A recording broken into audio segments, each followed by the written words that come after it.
रखो। मैं चाहता हूँ कि ये भी साधु बने, भजन करे भगवान का। तो जंगल में रहते थे, वन में। अब वैसे ठाकुर जी तो रखे नहीं जा सकते, क्योंकि कंदमूल फल का भोग कैसे लगाएं भगवान के लिए, तो अच्छे भोग चाहिए।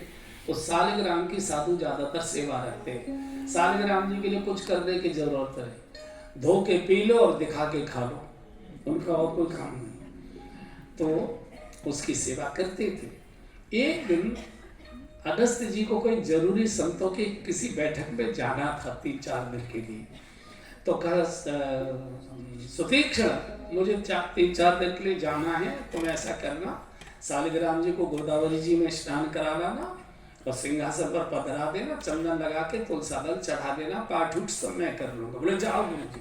अच्छा, बच्चों को ठाकुर जी को नहलाने धुलाने में बड़ा शौक होता है। छोटे छोटे बच्चे अपनी दादी माँ के पास बैठ जाते हैं, अम्मा अम्मा मैं भी नहलाऊंगा। नहीं बेटा, तुम जब बड़े हो जाओगे तब करना। बच्चों की बहुत रुचि हुआ करती है। तो चले गए। अब ये सालिग्राम जी को लेकर चले। भादों का महीना था, गोदावरी में बड़ी भारी बाढ़ आई हुई थी, और भादों के महीने में जामुन पकती है। तो काली काली बड़ी बड़ी जामुन पक रही थी। जामुन देखते ही अच्छे अच्छे के मुंह में पानी आ जाता है, आता है ना। ये शैतानी हमने की है। या तो जामुन उसके सामने खाओ, या तो किसी के सामने जो बोल रहा हो नींबू चाट लो आप, तो उसके मुंह में पानी आ जाएगा, बोलना बंद कर देता है। हमारे जहाँ हमारा जन्म हुआ गांव में, तो वहाँ एक बूढ़े पंडित जी कथा कहने आते थे। बड़े गोल मटोर थे, काफी बड़ा था उनका सामने वाला है। हाँ, अच्छा था, बढ़िया, अच्छे लगते थे गोल मटोर। बहुत लंबे चौड़े नहीं थे, लेकिन चौड़े ज्यादा थे वो। मुंह में एक भी दांत नहीं। तो ऐसी बढ़िया, इतना बढ़िया कथा कहते थे वो, खड़े होकर बाजा बजा के तब कथा। तो नींबू पके हुए थे, नींबू पीले पीले। तो हम 3-4 लड़के जब छोटे थे, उनके सामने बैठ जाते थे, नींबू काट के लाते थे, और जैसे वो मुंह फाड़ कर गाते थे, हम लोग नींबू चूस के मुंह बनाते थे खट्टा। तो उनके मुंह में पानी भर जाता था, वो गा ही नहीं पाते थे, बड़ी।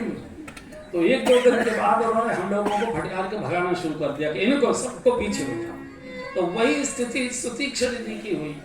काली काली जामुन, अब चढ़े कैसे, पेड़ मोटे मोटे। तो सोचा ही सालिग्राम किस काम आएंगे। दे मारा गुच्छे में सालिग्राम जी की बटिया। अब भगवान से कोई बालक मांगे 4 की जगह 40 पड़े, गिरी जामुन, खाई मीठी मीठी। अरे वाह, गुरु जी को भी ले चलूं, बड़े प्रसन्न होंगे। अब के भगवान को भी आनंद करने की इच्छा हो गई। इस बार गुच्छे में मारा सालिग्राम की बटिया को, तो गुच्छे में तो लगा ले, सीधे गोदावरी जी में जाके चले। अब तो बालक घबरा गया। बाढ़ का समय, भंडार चल नहीं लगे। बहुत देर तक तो ये बैठे इंतजार करते रहे, शायद नहाने की इच्छा हो गई होगी भगवान की, कूद के तैरने की। बहुत देर तक नहीं, तो अरे भगवान जल्दी आओ, कितनी देर तक नहाओगे, जल्दी आओ, मुझे और भी करना है, गुरुजी आ रहे होंगे। अब भगवान हो तो आए, बड़ी मुश्किल। अब क्या करें। तो बच्चे की बुद्धि बहुत तीक्ष्ण होती है, और उनका तो नाम ही सुतीक्षण था। तो इन्होंने काली मोटी सी एक जामुन उठाई। बोले सालिग्राम भी काले काले, जामुन भी काली काली को, डुबोई पानी में, नदी में, और लाके सिंहासन पर पधरा दिया। खूब चंदन लगा दिया ऊपर से ले, और इतने तुलसी दल चढ़ा दिया। जब अगस्त ऋषि आए तो कहा, सुतीक्षण, ठाकुर जी की सेवा को जब बहुत बढ़िया किया, गुरु जी बहुत पसंद थे ठाकुर जी।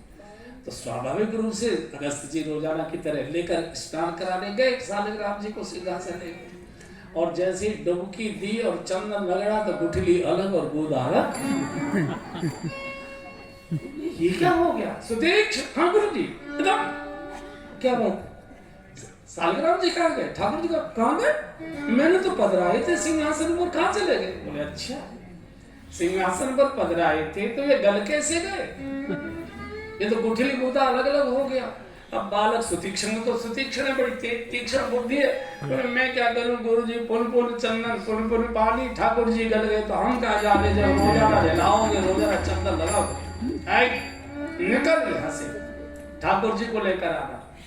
5 वर्ष का बालक गुरु आज्ञा को शिरोधार करके निकल गया, और संकल्प में ले लिया, अब पत्थर के भगवान लेकर ले आऊंगा तो साक्षात भगवान को ही लेकर आऊंगा। जब भगवान सुतीक्षण जी के पास पहुंचे, तो सुतीक्ष्ण ने कहा, प्रभु आपने मेरे ऊपर तो कृपा की, इसी वन में आगे चलकर मेरे गुरुदेव निवास करते हैं, उनके भी ऊपर कृपा करिए। भगवान गदगद हो गए। लखन देख बालक कितना चतुर और चालाक है। आगे आगे सुतीक्ष्ण, पीछे पीछे भगवान राम, जानकी, लक्ष्मण जी। जब अगस्त ऋषि का आश्रम आ गया तो द्वार पर भगवान को रोक दिया। प्रभु 2 मिनट आप खड़े हो जाए, मैं गुरुजी को सूचना दे दूं, नहीं तो नाराज हो गए, मुझे पहले क्यों नहीं बताया था। चौक वगैरह पूरते, हम तैयारी करते। अंदर गए और इसने जब प्रणाम किया, अगस्त ऋषि बोले, सुतीक्ष्ण तुम कैसे आ गए? बोले, गुरुजी अकेला नहीं आया हूं। बोले, तो बोले, नाथ कौशलाधीश तुम्हारा, नाथ कौशलाधीश तुम्हारा, आए मिलन जगत आधारा, आए मिलन जगत आधारा, राम अनुज समेत वैदेही, राम अनुज समेत वैदेही, निशतीन देव जगत मोजेही, निश